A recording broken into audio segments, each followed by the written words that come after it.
अस्सलाम वालेकुम। आज 23 अगस्त है और जिस वक्त मैं वीडियो रिकॉर्ड कर रहा हूँ इस वक्त शाम के तकरीबन 4:15 बजने वाले हैं। ये वीडियो आपको शाम 5 बजे के बाद यूट्यूब चैनल पर मिलेगी। ताज़ा तरीन जो मौसमी मॉडल्स है उसके मुताबिक मैं आपको क्लाइमेट और वेदर पैटर्न के बारे में बताऊंगा। लेकिन सबसे पहले मैं आपको बताऊं कि रात को जो मैंने व्हाट्सअप चैनल पर जो बताया था और उसके अलावा कल जो यूट्यूब पर मैंने चीज़ें बताई थी, तो आप कमेंट सेक्शन में बताएं कि उनमें से कितनी जगहों पर बारिश हुई, क्योंकि अक्सर जगहों पर बारिश हुई है। बहुत कम ऐसी जगह हैं जहाँ पर इस दौरान बारिश नहीं हुई, लेकिन इंशाल्लाह ताला उन जगहों पर भी बारिश हो जाएगी। ताज़ा तरीन मौसमी मॉडल्स अपडेट हो रहे हैं। इसका मतलब ये है कि वार्म वाटर जो है वो तेज़ी से जो है वो जा रहा है मशरक़ की जानिब, मशरक़ी बैरुल की जानिब।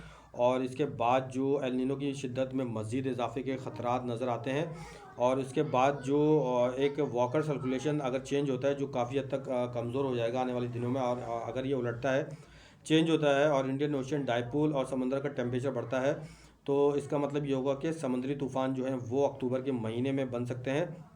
इसके अलावा जो मौसम की शिद्दत होगी, वेस्टर्न डिस्टर्बेंस जो आएंगे पाकिस्तान में, इसके अलावा ईरान अफगानिस्तान अरब खत्ते में, वो ज़्यादा शिद्दत के हामिल होंगे। और ज़्यादा यहाँ पर इन इलाकों में ज़्यादा जो है वो ज़्यादा बारिश हो सकती है, जिसमें पाकिस्तान के पहाड़ी इलाके होंगे, इंडिया के पहाड़ी इलाके होंगे। इसके अलावा जो अरब का खत्ता होगा यहाँ पर ईरान अफगानिस्तान में भी ये सूरत हाल खुदा न खास्ता बनती हुई नज़र आ रही है। इस वक्त बैरुल काहिल में मल्टीपल जो है वो टाइफून्स बनते हुए नज़र आ रहे हैं। और इसी टाइफून्स की वजह से और वेस्टर्ली विंड्स बरस्ट की वजह से जो है गर्म पानी वो आहिस्ता आहिस्ता जो है वो मुंतकिल हो रहा है, ट्रांसफ़र हो रहा है मशरक़ की जानिब। और अगर मज़ीद यहाँ पर टाइफून्स बनते हैं और वेस्टर्ली विंड्स बरस्ट मज़ीद होता है, तो फिर यहाँ पर वॉकर सर्कुलेशन जो है वो वक्त से पहले तब्दील होने के बहुत ज़्यादा इम्कानात नज़र आते हैं। और अगर ऐसा होता है तो दुनिया के क्लाइमेट में बड़ी तब्दीली हो सकती है आने वाले अगले 3 से 4 हफ्तों के दौरान। इस वक्त ताज़ा तरीन अपडेट जो आ रही है वो वस्ती अमेरिका, सेंट्रल अमेरिका से आ रही है, लातीनी अमेरिका से आ रही है। 2026 और 2027 यहाँ पर जो मशरक़ी इसके अलावा जो सेंट्रल अमेरिका है, यहाँ पर शदीद तरीन जो है वो मौसमी सूरत हाल बनती हुई नज़र आ रही है। यहाँ पर खुशहाली जो है वो नज़र आ रही है। और आने वाले दिनों में इसका इम्पैक्ट जो है दुनिया की फूड सप्लाई पर पड़ेगा, यानी कि जो डिमांड और सप्लाई की जो कंडीशन होती है इसमें फ़र्क पड़ेगा। दुनिया भर में फूड्स की कीमतों में इजाफा होता हुआ नज़र आ रहा है। 2026 के बाद 2027 में भी एल नीनो की शिद्दत ज़्यादा नज़र आती है। अप्रैल और मई के दौरान इसकी शिद्दत बरकरार रह सकती है। इसके बाद ये आहिस्ता आहिस्ता कमज़ोर हो जाएगा। और इस 2027 में दुनिया के मुख्तलिफ साइंटिस्ट मौसमी मॉडल जो हैं इसका अंदाज़ा लगा रहे हैं कि 2027 में भी दुनिया भर के मुख्तलिफ इलाकों में जो गर्मी की शिद्दत है, टेम्परेचर है और दुनिया का जो औसत टेम्परेचर है वो बढ़ता हुआ जो है वो नज़र आ रहा है। क्योंकि एल नीनो की शिद्दत जो है वो अप्रैल और मई तक जो है नज़र आ रही है। उसके बाद जून जुलाई अगस्त सितंबर से इसमें कमी जो है कमी के इम्कान नज़र आते हैं। MJO एक वेदर पैटर्न का सबसे मेन ड्राइवर होता है। जब ये फेज़ 8 और फेज़ 1 में आता है तो अरब खत्ते में, ईरान में, अफगानिस्तान में, पाकिस्तान में और इंडिया के पहाड़ी इलाकों में बारिशें पड़ती हैं। तो ये सितंबर से जो है वो फेज़ 8 के बाद फेज़ 1 में आता हुआ नज़र आ रहा है। जिसके बाद मगरबी हवाओं का जो है सिस्टम जो है वो ताकतवर सिस्टम जो है पाकिस्तान के मुख्तलिफ इलाकों में, जिसमें बलूचिस्तान का एरिया है, इसके अलावा जनूबी बस्ती बलाई पंजाब, पिंडी इस्लामाबाद, KP के हज़ारा मालकन डिवीज़न के एरियाज़ होंगे, यहाँ पर इफेक्ट कर सकता है। और हैरत अंगेज़ तौर पर मगरबी हवाओं का सिस्टम सितंबर से जो है सिंध में भी असरअंदाज होना शुरू होगा। सिंध में आने वाले अगले 24 से 48 घंटों के दौरान एक मगरबी हवाओं का कमज़ोर सिस्टम भी दाखिल होगा, जिसके बारे में मैं आपको आगे चलकर बताऊंगा। लेकिन मजमूई तौर पर जो MJO फेज़ 8 और फेज़ 1 में जब भी आता है तो फिर विंटर सीज़न में बारिशें जो हैं इन तमाम इलाकों में बढ़ जाती हैं। अब मैं आपको करंट वेदर कंडीशन बताता हूँ कि आने वाले अगले 24 घंटों के दौरान कराची समेत सिंध की कोस्टल लाइन पर जो हवाओं की स्पीड थी उसमें मामूली कमी आएगी। लेकिन अगले 2 दिन के बाद हवाओं की स्पीड एक मरतबा फिर बढ़ सकती है। और झक्कड़ जो इसकी गस्टिंग होगी, झक्कड़ में इसकी रफ्तार 40 से 60 किलोमीटर जो है वो रिकॉर्ड की जाएगी। और कराची के मुख्तलिफ हिस्से होंगे, जो साहिल के करीब जो हिस्से होंगे, यहाँ पर ज़्यादा जो है हवाओं की झक्कड़ की जो है हवाओं की झक्कड़ महसूस की जाएंगी। इसके अलावा जो साहिल के बिल्कुल करीब करीब इलाके होंगे, यहाँ पर भी ये सूरत हाल बनती हुई नज़र आएगी। इस वक्त जो मौसमी सूरत हाल बनती हुई नज़र आ रही है कि आने वाले अगले 24 घंटों के दौरान एक मौसमी सिस्टम जो है वो जनूबी पंजाब में दाखिल होगा, लेकिन ये लाइट टू मॉडरेट शावर दे सकता है, जिसमें डेरा गाजी खान, लिया का एरिया, बक्कर, मुल्तान, मुजफ्फरगढ़ का एरिया होगा। यहाँ पर इस सिस्टम की वजह से बारिश हो सकती है। इसके अलावा इस सिस्टम के कुछ असरात जो हैं वो झंग पर भी नज़र आते हैं। झंग के अलावा सरगोदा, फैसलाबाद, साहिवाल के करीब इस सिस्टम के असरात नज़र आएंगे। गुजरात, गुजरावाला, लाहौर, मंडी बहाउद्दीन, झेलम, चकवाल, तिलगंग का एरिया होगा, यहाँ पर भी सिस्टम के कुछ असरात नज़र आएंगे। इसके अलावा जो मियाँ वाली अटक का एरिया, पिंडी, इस्लामाबाद का एरिया, वाकंड, मरी, मानसरा, एबटाबाद, यहाँ पर भी लाइट टू मॉडरेट शावर के इम्कानात हैं।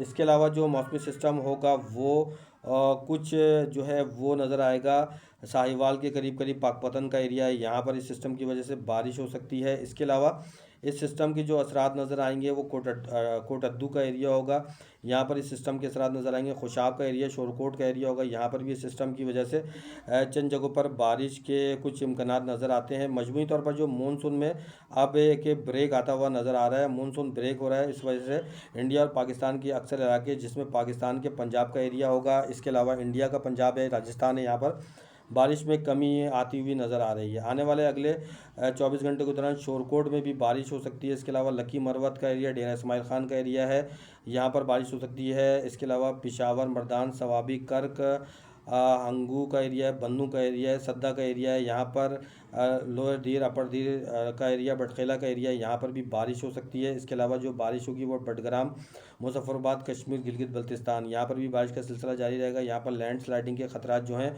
वो बरकरार रहेंगे। इसके अलावा जो बारिश हो सकती है वो ज़ोब में, कोयटा में, यहाँ पर हो सकती है। जलमक्सी का एरिया होगा, यहाँ पर हो सकती है। इसके अलावा जो बारिश हो सकती है वो नज़र आ रही है जलमक्सी के अलावा डेरा बुगटी के करीब, कोल्लू के करीब, सिब्बी के करीब भी एक मौसमी सिस्टम जो है वो बनता हुआ नज़र आ रहा है। ये मगरबी हवाओं का सिस्टम होगा, इसकी वजह से यहाँ पर जो है वो बारिश के कुछ इम्कानात नज़र आते हैं। अब सिंध की तरफ आते हैं तो सिंध में दादू, नवाबशाह के करीब मौसमी सिस्टम, कमज़ोर मौसमी सिस्टम बन सकता है। महरापुर का एरिया, महतलका का एरिया है, यहाँ पर कमज़ोर मौसमी सिस्टम बन सकता है। इसके अलावा जो मौसमी सिस्टम है वो बनता हुआ नज़र आ रहा है लाड़काना के करीब, शहदादकोट के करीब, शिकारपुर के करीब एक मौसमी सिस्टम बन सकता है। कराची में हल्की बारिश का सिलसिला जो है वो जारी रहेगा, जैसा कि कल मैंने बताया था। अरब खित्ते की जो मौसमी सूरत हाल है कि अरब खित्ते में ज़्यादातर इलाकों में गर्मी की शिद्दत जो है वो बरकरार रहेगी। ज़्यादा गर्मी मुत्तहदा अरब अमारात, कतर, बहरीन के एरिया में नज़र आएगी, कुवैत में, इराक़ में नज़र आएगी। यहाँ पर शदीद तरीन गर्मी देखी जाएगी, क्योंकि यहाँ पर जो है हीट इंडेक्स काफ़ी बढ़ता हुआ नज़र आ रहा है। यहाँ का जो SST, सी सरफेस टेम्परेचर है समुद्र का, वो 35 से 36 सेंटीग्रेड है। इसके अलावा कुवैत के अलावा इराक़ में जो टेम्परेचर है वो 50 सेंटीग्रेड तक जा सकता है। सेंट्रल सऊदी अरब में और इसके अलावा जो सऊदी अरब के बलाई हिस्से होंगे, यहाँ पर टेम्परेचर जो है वो कुछ हद तक कम होता हुआ नज़र आ रहा है। आने वाले अगले हफ्ते से मक्का मुकर्रमा, ताइफ का एरिया, मदीना मुनव्वरा का एरिया, यहाँ पर चंद जगहों पर गरज चमक के साथ बारिश हो सकती है। इसके अलावा जिजान, अबा, अलबाहा, अलबिर्क का एरिया है, अलनिमस का एरिया है, यहाँ पर बारिश हो सकती है। इसके अलावा नजरान के करीब भी मौसमी सिस्टम बन सकता है, यहाँ पर भी बारिश हो सकती है। इसके अलावा फजीरा का एरिया है मुत्तहदा अरब अमारात में। इसके अलावा ओमान के करीब करीब इबरी, अल रिजवा का एरिया है, अलाइन का एरिया है, यहाँ पर भी चंद जगहों पर मौसमी सिस्टम बन सकता है। सऊदी अरब में अलबाहा का एरिया है, यहाँ पर भी मौसमी सिस्टम बन सकता है। मजमूई तौर पर जो मौसमी सिस्टम है वो अगले हफ्ते से अरब खित्ते में आहिस्ता आहिस्ता बनना शुरू हो जाएगा। कुवैत में भी आने वाले अगले हफ्ते से जो है वो बारिश के इम्कानात जो है वो नज़र आते हैं। अरब खित्ते का जो अरब खित्ते की मौसमी सूरत हाल जो है वो सितंबर के महीने में चेंज होना शुरू हो जाएगी। तवातुर के साथ यहाँ पर जो है वो बारिश का सिलसिला जो है मुख्तलिफ इलाकों में शुरू हो जाएगा, जिसकी तफसीलात इंशाअल्लाह ताला मैं अपने यूट्यूब चैनल पर जैसे जैसे ये मौसमी सिस्टम क्लाइमेट चेंज होता रहेगा वैसे वैसे इंशाअल्लाह ताला सारी चीज़ें अपलोड करता रहूँगा। अब मैं आपको करंट वेदर सिचुएशन बताता हूँ। इस वक्त डेरा इस्माइल खान के करीब ज़ोब का एरिया है, यहाँ पर एक मौसमी सिस्टम मौजूद है। लिया के करीब मौसमी सिस्टम मौजूद है। सिस्टम स्ट्रांग होता है तो यहाँ पर बारिश हो सकती है। मियाँ वाली के एरिया में, बन्नू, कोहाट में, सद्दा में, पिशावर में एक मौसमी सिस्टम मौजूद है, यहाँ पर भी आने वाले अगले चंद घंटों के दौरान बारिश हो सकती है। ये सिस्टम अगर मज़ीद मजबूत होता है तो ये बालाई पंजाब के भी कुछ एरियाज़ में बारिश का सबब बन सकता है। मजमूई तौर पर ये सिस्टम जो है बालाई पंजाब में जो है इतना असरअंदाज नहीं होगा, लेकिन लाइट टू मॉडरेट शावर के इम्कान नज़र आते हैं। ये सिस्टम मजबूत होता है तो आज शाम तक जो भक्कर का एरिया है, यहाँ पर मियाँ वाली का एरिया है, यहाँ पर उसके अतराफ़ में गरज चमक के साथ बारिश हो सकती है। इस सिस्टम का ज़्यादा असर इस वक्त सवाबी, कोहाट, पिशावर, मर्दान, लकी, मरवत, कर्क का एरिया, बन्नू पर नज़र आ रहा है, तो यहाँ पर तेज़ मूसलाधार बारिश हो सकती है। टांक में भी तेज़ मूसलाधार बारिश हो सकती है। तो अगर खित्ते में रियाज के अतराफ़ में एक कमज़ोर मौसमी सिस्टम मौजूद है। इसके अलावा कतर में क्लाउड्स हैं, लेकिन बारिश के इम्कानात इस वक्त नज़र नहीं आ रहे।